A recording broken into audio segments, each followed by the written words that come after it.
Hey there, today we're going to be jumping into our time machine and traveling back to January 15th, 1919 in Boston, Massachusetts to discuss a strange disaster that honestly could have been prevented. All was not bad though, because this disaster actually did bring some good. So sit back, grab a cup of coffee, and stay tuned to learn how this sticky situation changed the way we do infrastructure in the United States.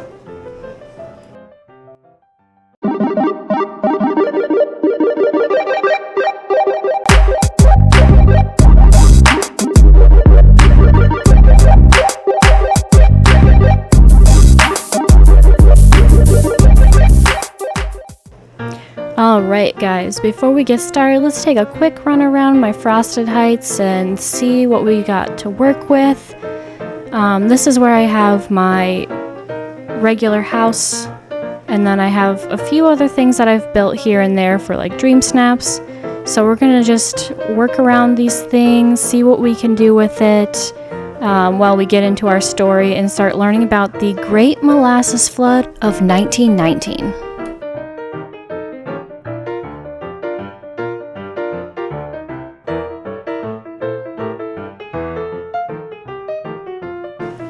So you might be asking, Fit Historian, what are you talking about?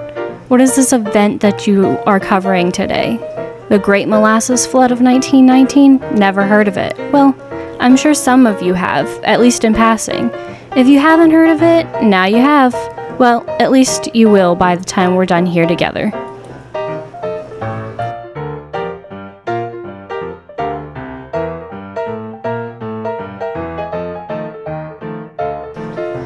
On January 15th, 1919, the day started like all others. People were going about their daily routines in Boston's North End, enjoying an unseasonably warm day for January. It was around 40 degrees Fahrenheit, which, for anyone that has ever lived in or has visited the northeastern United States in January, you know it's usually really cold. 40 degrees would feel like a nice spring day at this time of year for sure.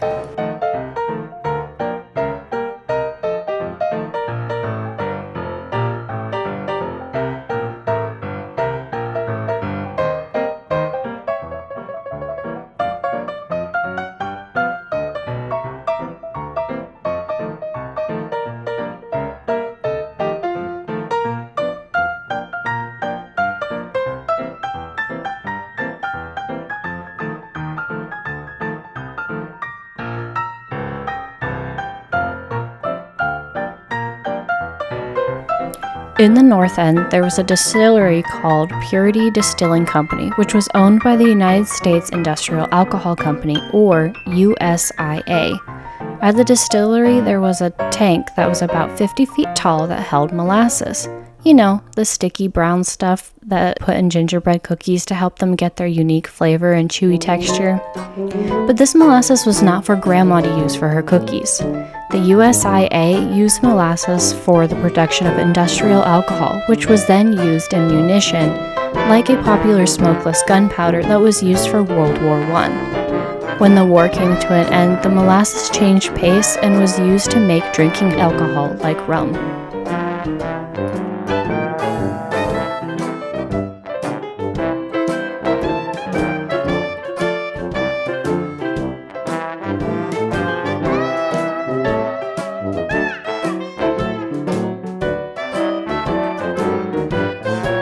It was a known fact to nearby residents that the molasses tank actually had a leak.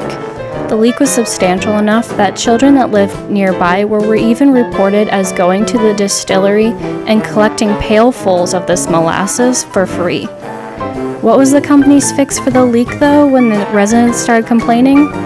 According to the City of Boston's website, they painted the tank brown to disguise the leak. 'Cause, you know, that actually fixes it, right?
In total, there was 2.3 million gallons or 8.7 million liters of molasses released all at once on the unsuspecting neighborhood. The power of the molasses wave was so great that it knocked a train off its tracks, crumpled buildings, and even moved a firehouse off of its foundation.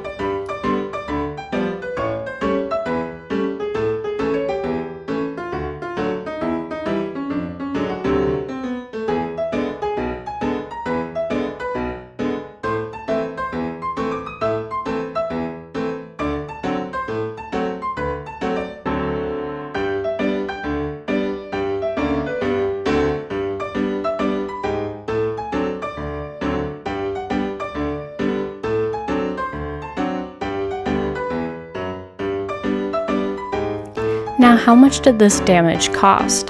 Well, adjusting for inflation, we're just going to go with as of 2019 money. And according to the Times, the property damage cost the city $100 million. And rescue efforts by first responders like firemen took about 4 days.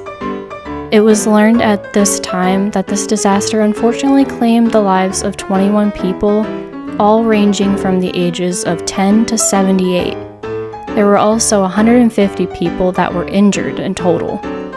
I will link an article in the description that goes into more detail about the victims of this tragedy, which include 2 10-year-old children that had gone outside to enjoy the unseasonably warm weather, and a fireman who just went to bed after his long shift.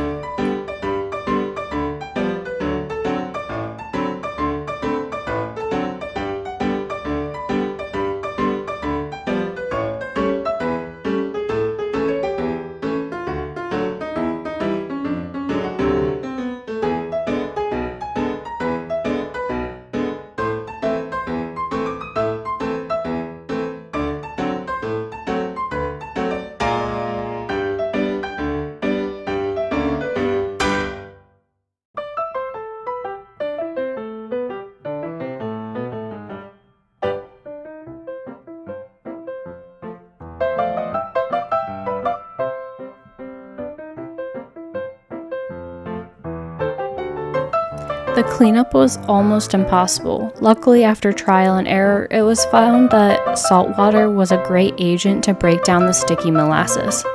Once this was learned, the cleanup crews began spraying the areas with salt water being pumped in by the harbor.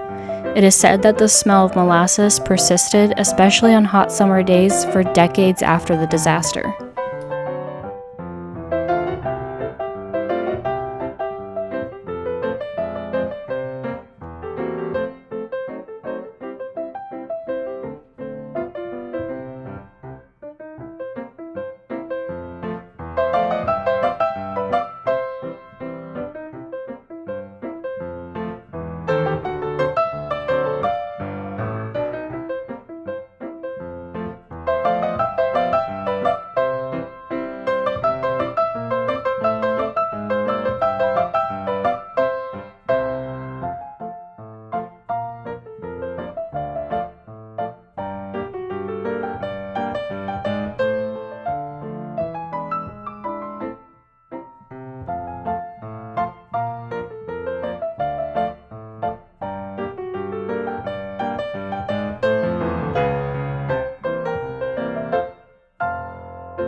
It was found afterwards that there was no architects or specialists ever commissioned to assess the tank's structure, and the man in charge of supervising the tank's construction had no experience with such matters.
despite the company's assertion that it was an anarchist group that blew up the tank, after a 5-year court battle, it was determined to have been a structural defect in the tank itself that caused the explosion of molasses.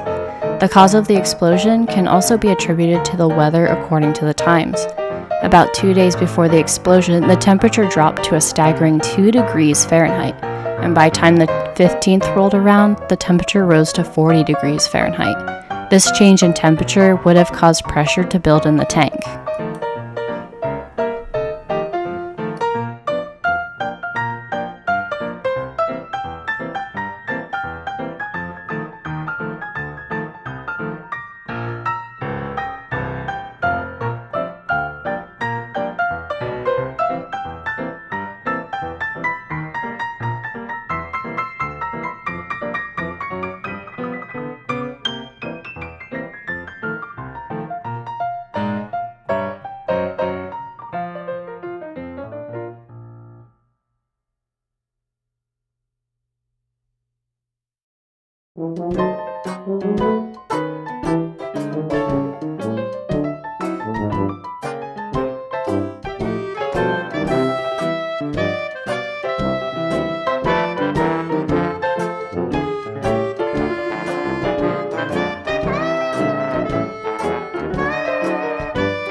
On top of the weather change, there was supposedly a new, warmer supply of molasses that was delivered, which was then mixed with the colder molasses, again, only increasing the pressure inside the tank even more.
Again, adjusting for inflation, we're going to use 2019 money standards. The company that owned the Purity Distillery ended up owing $15 million in restitution. After this event, construction started to be more closely monitored and regulated.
Because of this disaster, the Boston Building Department began requiring signatures of architects and engineers, as well as measurements and calculations on building plans.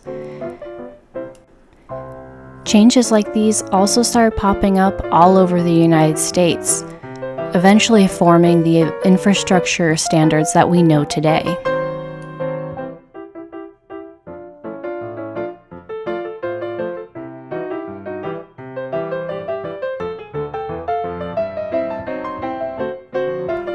It's honestly wild to think about how one disaster was able to change the future for an entire country and how they regulate their infrastructure.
Well, that's it for today, guys. Thank you for joining me. I hope you learned a lot about the Great Molasses Flood of 1919. If you didn't know anything about it beforehand, now you do. Go ahead and make sure you hit that like button. Share this with your friends so that you can learn about the Great Molasses Flood. And also make sure you drop some comments down below. Let me know what you think about this disaster. Have you ever heard of it before today? Did I maybe miss a detail that you would like to add? Let me know. I'd love to hear your thoughts. Alright guys, enjoy the walkthrough of our new Frozen Heights design, and I will catch you in the next one. Have a historic day. Bye!